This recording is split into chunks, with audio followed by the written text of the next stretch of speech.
dhalinyaradu waa laf-dhabarka bulshada waxayna muhiim u tahay inay dhalinyaradu ay siyaasadda ka qayb qaadato waxaa laga gudbayaa oday dhaqameedyadii kaaba qabiiladii raggii maskaxdoodii duugowday oo aan ogolayn inay dawladda kor u kacdo aan ogolayn mijma haystay waa laga gudbayaa tasayada in dhalinyaradu ay ka mid noqdaan siyaasadda ama ay ka qayb qaataan waxa ahmiyad weyn ay u tahay ummadda Soomaaliyeed dalka Soomaaliyeed iyo mujtamaca Soomaaliyeed sababtoo dhalinyaradu waa mustaqbalka maanta iyo bari dhalinyaradu hadayna jirin dalna ma jira dawladna ma jiran saadaradeed dhalinyaradu ayaga mudnaanta iskale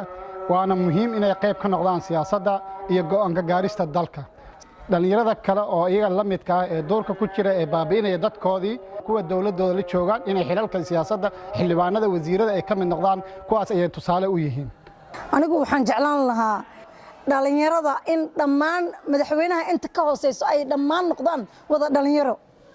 saas ayay bulshadu haddii intaas la helo waxaa soo baxaysa bulsho nadiif ah iyo hogaamin sax ayaa soo baxaysa anaa ka mid ah oo hadda u taagan musharaxnimo baarlamaanka inaan galo dhalinyaradaana ka mid ahay dhalinyarada haddaysan jirin wax qabsoomi lahaa ma lahayn dhalinyaradu doorka ay ku leeyihiin doorashadan soo socoto waxaan isleeyahay way muuqataa hadda waxay fahmeen ama ay la qabsadeen heerkalka dawladnimo in si fiican ay u fahmeen saadaradeed marka waqti waxa la joogaa maanta ay qayb uga noqon lahaayeen ama ay ka muuqan lahaayeen xubnaha baarlamaanka iyo golaha wasiirada iyo meel walba ahmiyad aan isleeyahay way mudan yihiin waxay oo qayb qaadan karaan iska wax u qabso inay ka shaqeeyaan si voluntary dalkooda ugu shaqeeyaan in ay ka mid noqdaan muxuu ahaye xilalka dawladda sida agaasimayaasha xildhibaanada iyo wasiirada iyo shaqo walba dawli ay runtii aan isleenahay way qaban karaan dhalinyaradu waxay wadataa maskax nadiif ah waxay wataan qalbi saafi ah waxay macnaha door ku leeyihiin bulshada dhexdeeda wax kastaan bedeli karnaa waxaan sameyn karnaa awareness wacyigelin badan aan sameyn karnaa waxaan sameyn karnaa iska wax u qabso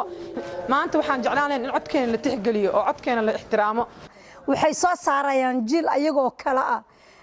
waxaana laga gudbayaa macnaha qaqablo idil barnaamijkiisa ayaa laga gudbayaa iyo qaabkii uu oday dhaqameedku wax ku doonay waayo odayga wuxuu raadinayaa nin dhalinyaro ayuu reebaya wuxuu soo saaraya nin 60 jir ah ninka 60 jir ah waxba kuma tari karo bulshada waxna uma qaban karo wax dhimaal waxaan ka ahayn ugu yaraan 10 sano ku dhawaad wadankayga waxaan ugu shaqeynayaa si voluntary ah meel aan mushaar ka qaato ma jirto dhalinyarada waxa waa iskaato oo isku tagto oo wax qabsato ayaga buuqan karo oo waxna sameyn karo inay wax xumaadeen waxa ka dareemi kartaa waxaa dareemi kartaa aqabad inaan ku aragnay horumar la'aan inaan ku aragnay wali nin xildhibaan ah oo dhalinyarada la shiray ma aanan la arkin dhammaan waan iska kaashanaynaa haddaan nahay dhalinyarada Jubbaland rag iyo dumarba waxay doonayaan inay bedelaan samata bixinta